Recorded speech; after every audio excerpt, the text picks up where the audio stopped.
Hello everyone, welcome back to my YouTube channel. आज हम आपके लिए लेके आए हैं 28 दिसंबर को हुए सीटेट के ईवीएस के 30 क्वेश्चन। तो चलिए स्टार्ट करते हैं हम अपने फर्स्ट क्वेश्चन के साथ। और जो आपको जो क्वेश्चन बताए जा रहे हैं इन सभी के आंसर ऑथेंटिक ऑफिशियल आंसर जो सीटेट के आंसर की में दिए गए हैं। तो आप यहाँ से भी अपना रिवीजन कर सकते हैं प्रीवियस ईयर क्वेश्चंस का। हमारा फर्स्ट क्वेश्चन था, अपनी गर्दन को झटके से आगे पीछे कर सकने वाला पक्षी है। और जो अपनी गर्दन को झटके से आगे पीछे कर सकता है वो कौन सा पक्षी है? इसका राइट आंसर होगा हमारा मैना। मैना कैसा पक्षी जो अपनी गर्दन को झटके से आगे पीछे कर लेता है। और नेक्स्ट क्वेश्चन था हमारा, अपनी गर्दन को पीछे तक घुमा सकने वाला पक्षी। उसमें तो झटके से पीछे करने वाला और इसमें पीछे तक घुमा सकने वाला पक्षी, मतलब ऐसे करके पूरा घुमा लेने वाला 360 डिग्री। तो इसका राइट आंसर होगा हमारा उल्लू। उल्लू अपनी गर्दन पीछे तक घुमा लेता है। और उल्लू की आंखें कहाँ होती है? सामने होती है, मानव के आँखों की तरह सामने। और पक्षियों की आंखें साइड से होती हैं और उल्लू की आंखें सामने होती हैं। ये भी ध्यान रखना उल्लू के बारे में। अब चलते हैं क्वेश्चन नंबर 64 पे। ब्रेल लिपि का उपयोग दृष्टिहीन व्यक्तियों द्वारा किया जाता है। इस प्रकार की लिपि में मोटे कागज पर उभरे हुए बिंदु बने होते हैं। उभरे हुए होने के कारण दृष्टिहीन व्यक्ति इन्हें छूकर पढ़ सकते हैं। यह लिपि आधारित होती है कितने बिंदुओं पर आधारित होती है? ये 6 बिंदुओं पर। अब चलते हैं क्वेश्चन नंबर 65 पे। हमारे देश में ऐसा राज्य है जहाँ के ग्रामीण क्षेत्रों में भारी वर्षा होने के कारण घर धरती से लगभग 3 से 3.5 मीटर 10 से 12 फुट ऊंचाई पर बने होते हैं। इन घरों को बांस के खंभों का उपयोग करके बनाया जाता है। यह घर भीतर से लकड़ी के बने होते हैं। यह राज्य है, यह कौन सा राज्य है? असम। असम में बने होते हैं बांस के घर, क्योंकि वहाँ भारी वर्षा होती है वहाँ पे। तो क्वेश्चन नंबर 66 पे। क्वेश्चन नंबर 66 है, जिम कॉर्बेट नेशनल पार्क किस राज्य में स्थित है? इसका राइट आंसर होगा उत्तराखंड। चलते क्वेश्चन नंबर 67 पे 67 पे सॉरी 67। 3 विभिन्न स्थानों जहाँ की जलवायु एक दूसरे से अत्यधिक भिन्न है के मकानों के विवरण पर विचार कीजिए। लेह लद्दाख में मकान पत्थर के 2 मंजिलों के बनाए जाते हैं। नीचे की मंजिल पर आवश्यकता का सामान और जानवरों को रखा जाता है। फर्श लकड़ी के और छत सपाट होती हैं। राइट है ये। मनाली हिमाचल मकान बांस के खंभों पर बनाए जाते हैं। मकानों को लकड़ी और पत्थर से बनाया जाता है। रॉन्ग है। राजस्थान के गांव के लोग मिट्टी के बने मकानों में जिनकी छत कटीली झाड़ियों की बनी होती है। राइट। इसका राइट आंसर होगा हमारा ए और सी। अब चलते हैं क्वेश्चन नंबर 68 पे। नीचे दिए गए जीवों पर विचार कीजिए। घड़ियाल, कौवा, बतख, मछली, कछुआ। उनमें से चुनिए कौन सा भिन्न है। इनमें से कौन सा भिन्न है? कछुआ, मछली, कौवा और घड़ियाल। इसका राइट आंसर होगा कौवा। ये सभी तो पानी में तैरने वाले हैं। कौवा आसमान में उड़ने वाला। चलते क्वेश्चन नंबर 69 पे। हाथियों के बारे में नीचे दिए कथनों पर विचार कीजिए। एक झुंड में 20 से 25 हाथियाँ और बच्चे होते हैं। हाथी 4 से 5 वर्ष की आयु तक ही इस झुंड में रहते हैं। एक बड़ा हाथी दिन में 100 किलोग्राम से अधिक पत्ते और झाड़ियाँ खा लेता है। किसी हथनियों के झुंड में सबसे बुजुर्ग हथनी ही सभी फैसले लेती है। इसका राइट आंसर होगा आपका 69 का सी और डी। सी क्या है? एक बड़ा हाथी दिन में 100 किलोग्राम से अधिक पत्ते खा लेता है और किसी हथनियों के झुंड में सबसे बुजुर्ग हथनी भी फैसले लेती है। अब चलते क्वेश्चन नंबर 70 पे। बिहार के लोगों के लिए मधुमक्खी पालन आरंभ करने की सर्वश्रेष्ठ अवधि है अक्टूबर से दिसंबर। चलते क्वेश्चन नंबर 71 पे। यदि आप भारत के मानचित्र पर कोलकाता से चंडीगढ़ तक कोई सरल रेखा खींचे तो यह किसके सापेक्ष होगी दूरी? दिशा किसके सापेक्ष होगी? क्वेश्चन नंबर 72 का 4th, उत्तर से पश्चिम की ओर। चलते क्वेश्चन नंबर 73 पे। निम्नलिखित प्याज की खेती के विभिन्न चरणों के सही अनुक्रम चुनिए।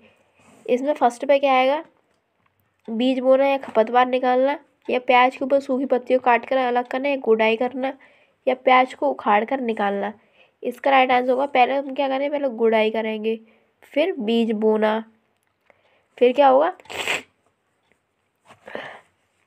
बीज बोना, गुड़ाई करना, फिर खरपतवार निकालना। जब वो बन जाएगी तब उसको निकालना, खरपतवार निकालना, फिर प्याज की सूखी पत्तियों को काट कर अलग करना, फिर लास्ट क्या होगा हमारा, लास्ट होगा ये प्याज की सूखी पत्तियों को काट कर अलग करना। बी के बाद क्या आएगा, प्याज को उखाड़ कर निकालना, फिर होगा प्याज के ऊपर की सूखी पत्तियों को अलग करना। DABEC ये किस में है, DABCE, कुछ ऑप्शन नंबर 4। अब चलते क्वेश्चन नंबर 74 पे। निम्न में से कौन सा अभिलक्षण रेगिस्तानी ओक सहतूत वृक्ष में नहीं पाया जाता। इसका राइट आंसर होगा बड़ी और बहुत सारी पत्तियां होना। ये तो पाए जाते, जड़ों का अत्यधिक गहराई तक जाना, पेड़ के तने में पानी एकत्रित होना, पत्तियां बहुत कम होना। अब चलते हैं क्वेश्चन नंबर 75 पे। तमिलनाडु के निकटवर्ती राज्य कौन से हैं। आंध्र प्रदेश, केरल, कर्नाटक। ये वाला क्वेश्चन तो बहुत शिफ्ट में रिपीट हुआ है, ये वाला क्वेश्चन अच्छे से कर लेना। चलते क्वेश्चन नंबर 76 पे। मोहन ने कक्षा में बताया कि उसके पिताजी कुल्हड़ बनाते हैं। चीज़ें हम जो बनाते हैं और करते हैं थीम के अंतर्गत आप विद्यार्थी को चाय के कुल्हड़ बनाना सिखाना चाहते हैं, तो आप किस संसाधन का उपयोग करेंगे। इसका राइट आंसर होगा आपका सामुदायिक संसाधन का करेंगे। तकनीकी का हम कर नहीं सकते इसमें कुल्हड़ बनाने में, ना मीडिया का कर सकते हैं हम इसमें। चलते क्वेश्चन नंबर 77 पे। निम्न में से कौन सा कथन विज्ञान का सर्वोत्तम वर्णन करता है। इसका राइट आंसर हो विज्ञान ज्ञान की इकाई एवं ज्ञान निर्माण करने की प्रक्रिया है। चलते क्वेश्चन नंबर 78 पे।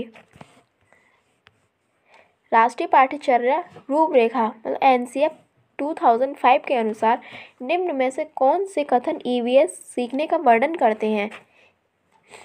पर्यावरण से ज्ञान और कौशल की प्राप्ति, अधिगमकर्ता के बीच विचार और कौशलों को साझा करना, प्रेषित की जा रही जानकारी प्राप्त करना और अधिगमकर्ता द्वारा ज्ञान का सक्रिय निर्माण करना है।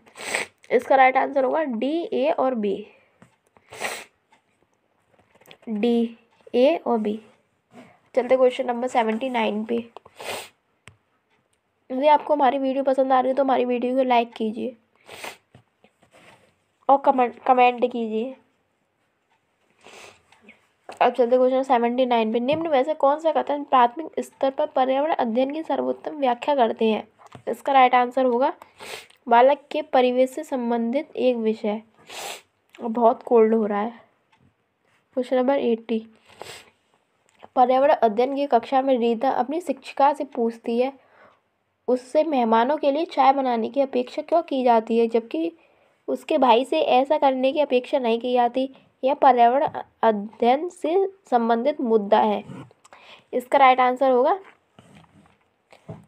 हाँ, क्योंकि यह समानता और गैर भेदभाव से संबंधित है। ये भेदभाव ही तो है, क्योंकि लड़कियां ही घर का काम करेंगे, लड़के बाहर का करेंगे।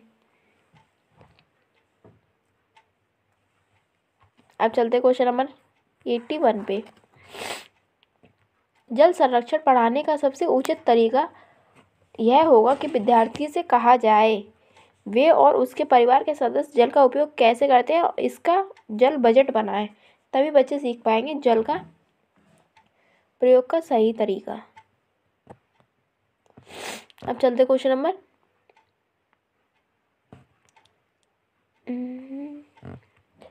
82 पे। शैक्षिक भ्रमण के दौरान रात को जंगल से गुजरते हुए तीसरी कक्षा की एक विद्यार्थी आपका ध्यान किसी कीट की ची ची आवाज़ की ओर आकर्षित करते हुए पूछती है यह क्या है। एक अन्य विद्यार्थी जवाब देता है ये सितारों की चमकने की आवाज़ है। आप क्या करेंगे। अन्य विद्यार्थियों से उनकी प्रक्रियाएं साझा करने को कहेंगे।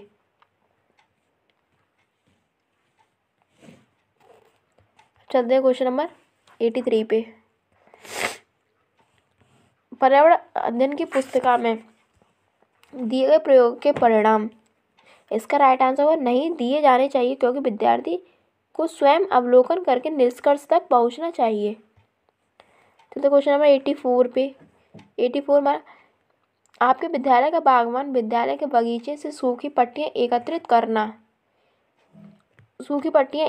करना और जलाता है। आपका एक विद्यार्थी इसकी शिकायत आपसे करता है, तो आप क्या करेंगे? विद्यार्थी, इसका राइट आंसर विद्यार्थी से सूखी पत्तियां एकत्रित करने के बागवान की मदद करने को कहेंगे तथा खाद बनाने में सहायता करेंगे। अब चलते क्वेश्चन नंबर 85 पे।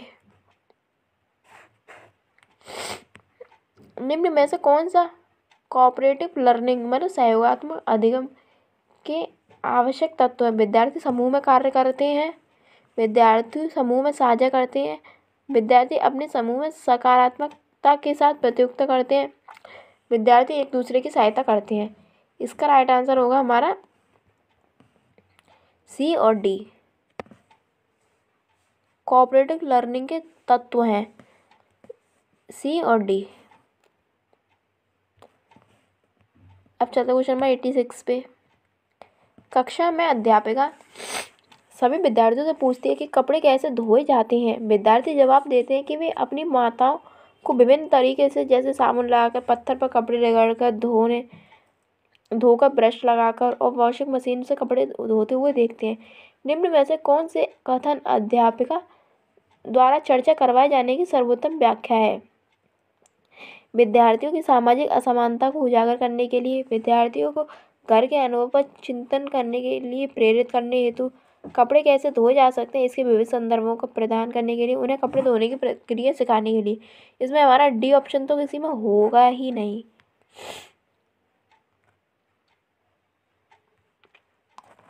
इसका राइट आंसर बी, सी और डी। मतलब डी ऑप्शन तो होगा हमारा, बी, सी और डी। अब चलते क्वेश्चन नंबर 87 पे। निम्न में से कौन से कथन रचनावादी कक्ष में अध्यापक की भूमिका का वर्णन करते हैं? इसका राइट आंसर होगा आपका बी और डी। विद्यार्थियों को ज्ञान के निर्माण हेतु प्रेरित करना, प्रश्न करना, व्याख्या करना। चलते क्वेश्चन नंबर 88 पे। कथन पर्यावरण अध्ययन एक डैश विषय है के लिए उपयुक्त का चयन करें।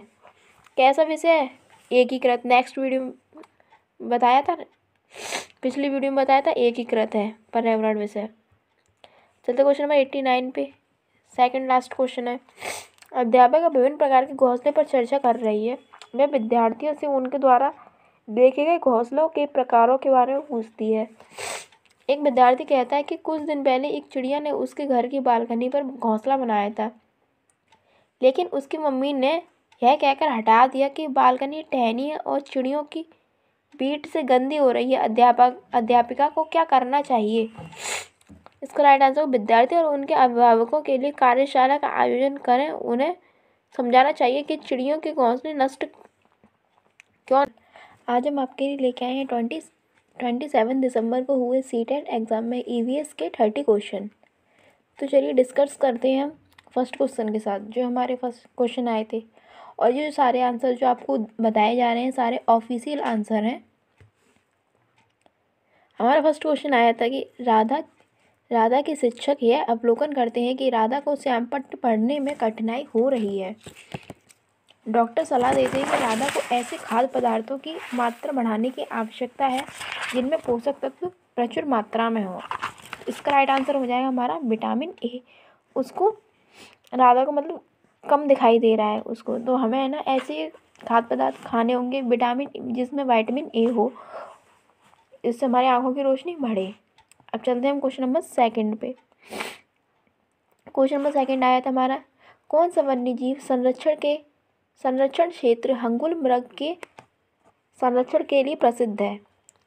हंगुल मृग संरक्षण के लिए कौन सा प्रसिद्ध है? इसका राइट आंसर होगा आपका दाचिंगम। हंगुल मृग के लिए प्रसिद्ध है दाचिंगम। अब चलते हैं क्वेश्चन नंबर 63 पे। संपूर्ण विश्व में शुरू होने वाली ओजोन परत का संरक्षण एक महत्वपूर्ण पर्यावरण संबंधित पहल है। इसका राइट आंसर होगा मॉन्ट्रियल प्रोटोकॉल। ये ओजोन परत से संबंधित है। चलते क्वेश्चन नंबर 64 पे। वह पक्षी जो दिल्ली में सामान्य रूप से दिखाई देता था, परंतु अब इस चिड़िया के बारे में जागरूकता बढ़ाने हेतु एक विशेष दिन मनाया जाता है, क्योंकि यह शहरीकरण के लिए दुर्लभ हो गई है। वह चिड़िया है, इसका नाम क्या होगा? गौरैया। इसका राइट आंसर होगा गौरैया। अब चलते हैं क्वेश्चन नंबर 65 पे। निम्न में से किन स्थानों पर आप नाव का उपयोग यातायात के साधनों के रूप में देख सकते हैं? नाव का उपयोग कहाँ देख सकते हैं? कश्मीर और केरल में। चलते क्वेश्चन नंबर 66 पे। निम्न में से कौन सा एक कीट पक्षी पौधा नहीं है? कौन सा कीट पक्षी पौधा नहीं है? इसका राइट आंसर होगा एजीरेटम। डायोनिया है, नेपथेंस है और संड्यू है। चलते क्वेश्चन नंबर 67 पे। Question number 67। रानी को एक कपड़े का टुकड़ा प्राप्त होता है जो कि वह बहुत मजबूत और चटक रंग का है, अत्यधिक छिद्रयुक्त नहीं है, जलने पर गंध उत्पन्न करता है, सभी जगह उपलब्ध है तथा इसके बहुत से उपयोग हैं, उच्च तापमान में नहीं पहना जा सकता। इस कपड़े की पहचान कीजिए। यह कौन सा कपड़ा है? इसका राइट आंसर होगा पॉलिएस्टर। चलते क्वेश्चन नंबर 68 पे। यदि विभिन्न प्रजाति के दो जीव संपर्क में एक साथ आते हैं और इस संबंध में एक जीव को फायदा होता है तथा दूसरे जीव को नुकसान होता है, इस संबंध को कहेंगे, इसको क्या कहेंगे? परजीविता। सहजीविता वाला तो वो लाइकेन होगा। इसमें एक जीव को फायदा होता है और दूसरे को नुकसान होता है, इसको क्या बोलेंगे? परजीविता। चलो क्वेश्चन नंबर 69 पे। निम्न में से कौन सी ग्रीन हाउस गैस नहीं है? कौन सी नहीं है? तो आप सभी जानते हैं, सल्फर डाइऑक्साइड। ये ग्रीन हाउस गैस नहीं है। ये वाली गैस अम्ल वर्षा के लिए जिम्मेदार है और सल्फर डाइऑक्साइड। अब चलते क्वेश्चन नंबर 70 पे। निम्न में से कौन से पौधे का उपयोग डिब्बे बनाने एवं मकान बनाने में होता है? इसका राइट आंसर हुआ बांस। बांस का पौधा। चलते क्वेश्चन नंबर 71 पे। 7 में निम्न में से कौन सा भोजन संबंधी आदत कार्बन पदचिह्न को कम करने में मदद करेगी? इसका राइट आंसर होगा स्थानीय रूप से उगाए हुए खाद्य पदार्थों का सेवन। अब चलते क्वेश्चन नंबर 72 पे। कर्क रेखा भारत के किन राज्यों से होकर गुजरती है? इसका राइट आंसर होगा गुजरात, राजस्थान, मध्य प्रदेश, छत्तीसगढ़, झारखंड, पश्चिम बंगाल, त्रिपुरा एवं मिजोरम।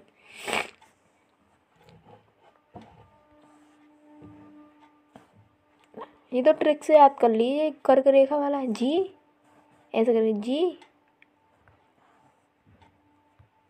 GRMCJPTM। मैं तो ऐसे ही याद किया था, GRMCJPTM।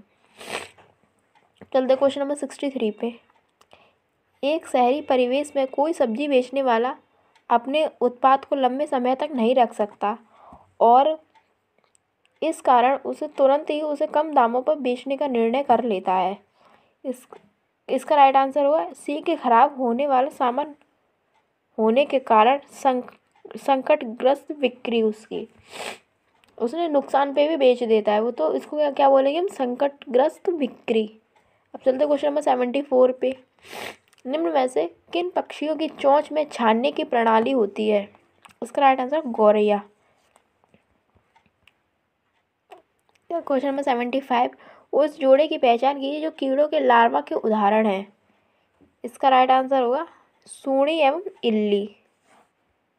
चलते हैं क्वेश्चन नंबर 76 पे। ईवीएस की प्रकृति है। ईवीएस की कैसी प्रकृति है? तो आप सभी जानते हैं, इंटीग्रेटेड है, एकीकृत है। Question number 77। ईवीएस का पाठ्यक्रम थीम पर आधारित है क्योंकि थीम छात्रों में पर्यावरण के बारे में एक संयुक्त एवं अंतर समझ को विकसित करता है। ये पर्यावरण के बारे में क्या क्या अंतर है, इसकी समझ को विकसित करता है बच्चों में। चलते हैं नेक्स्ट क्वेश्चन पे। Question number 78। कक्षा 3rd से 5th तक ईवीएस एक विषय के रूप में विज्ञान, सामाजिक विज्ञान एवं पर्यावरण शिक्षा को निम्न में से किसके अनुशंसा पर एकीकृत करता है? इसका राइट आंसर होगा आपका एनसीएफ 2005। अच्छा, नेक्स्ट क्वेश्चन पे 79 पे, एक ईवीएस की अध्यापिका के लिए अपनी ईवीएस कक्षा में निम्न में से कौन सी सर्वाधिक चुनौतीपूर्ण है? इसका राइट आंसर भिन्न भिन्न प्रकार के छात्रों को संबोधित करना। अब चलते हैं क्वेश्चन नंबर 80 पे, निम्न में से किस प्रकार का सीखना ईवीएस की कक्षाओं के लिए उपयुक्त है? इसका राइट आंसर होगा आपका स्वयं करके सीखना, विवरणों द्वारा सीखना, परिभाषाओं द्वारा सीखना या रटकर सीखना। इसमें रटकर सीखना तो होगा नहीं, इन परिभाषाओं द्वारा सीखना, स्वयं करके सीखना और विवरणों द्वारा सीखना।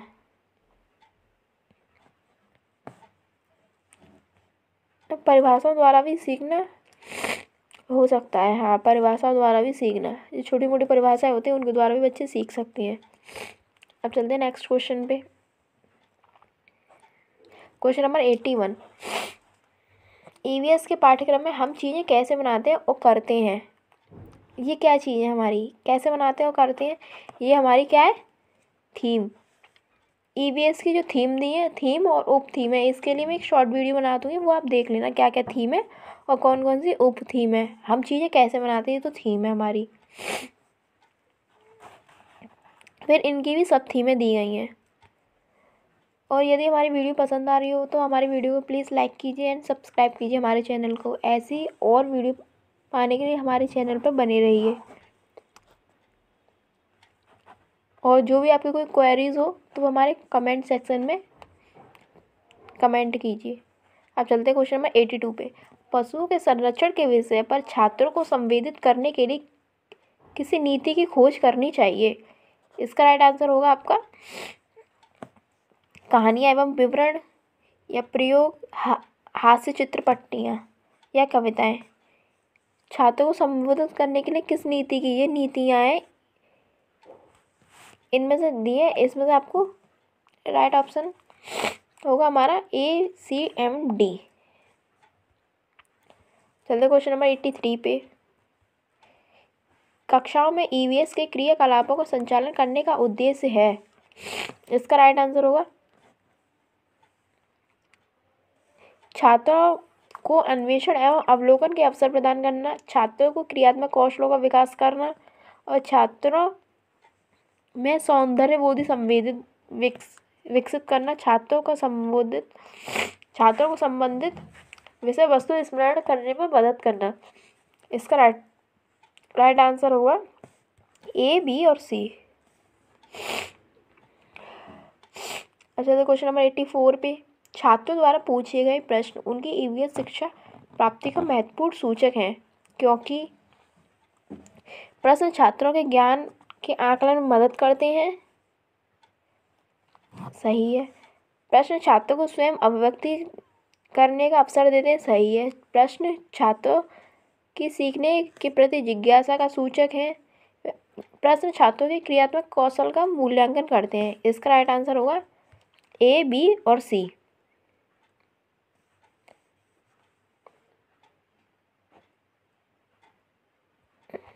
चलते क्वेश्चन नंबर 85 पे, ईवीएस का विद्यार्थी शिक्षक द्वारा दिए गए समाधान का विश्लेषण करता है। विश्लेषण क्या है? एक प्रक्रिया कौशल है,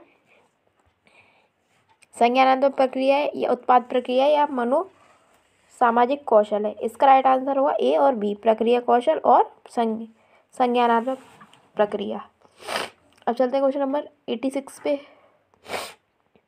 पाठ्य पुस्तकों एवं शिक्षकों के अतिरिक्त निम्न में से कौन सा ईवीएस की शिक्षा का एक अच्छा साधन हो सकता है? इसका राइट आंसर होगा समाचार पत्र, समुदाय के सदस्य, A और B। अब चलते क्वेश्चन नंबर 87 पे, निम्न में से किन विषयों की चर्चा ईवीएस की कक्षा में होगी? किन विषयों की चर्चा होगी ईवीएस की कक्षा में? इसका राइट आंसर होगा पेट्रोल की दर, पशुओं का संरक्षण या जल आपदा? A, B, C। कहाँ जा रहा है?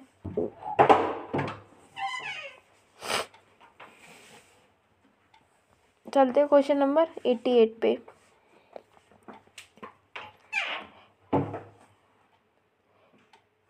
निम्न में से कौन सा EVS के मूल्यांकन में सामाजिक कौशलों का सूचक हो सकता है? इसका राइट आंसर होगा आपका 88 का साझा करना तथा मिलकर कार्य करना। अब चलते हैं क्वेश्चन नंबर 89 पे। रंग के आधार पर पशुओं को वर्गीकृत करना उपयुक्त वाक्यांश इंगित करता है। क्या करता है इंगित? सीखने के उद्देश्य। चलते क्वेश्चन नंबर लास्ट क्वेश्चन है हमारा 90। शिक्षिका द्वारा उनके EVS छात्रों का मूल्यांकन उनके अवलोकन द्वारा उनसे प्रश्न पूछकर चित्र बनाने में उनकी भागीदारी तथा विचार विमर्श में हिस्सा लेने एवं उसके उपरांत द्वारा इकाई परीक्षण यह दर्शाता है कि। इसका राइट आंसर होगा शिक्षिका विद्यालय निर्धारित मूल्यांकन प्रक्रिया का प्रयोग कर रही है। ये हो गए हमारे आज के 30 क्वेश्चन। इसी के साथ करते हैं वीडियो को दी एंड। और हमारी वीडियो पसंद आई है तो हमारी वीडियो को कीजिए लाइक और हमारे चैनल को कीजिए सब्सक्राइब।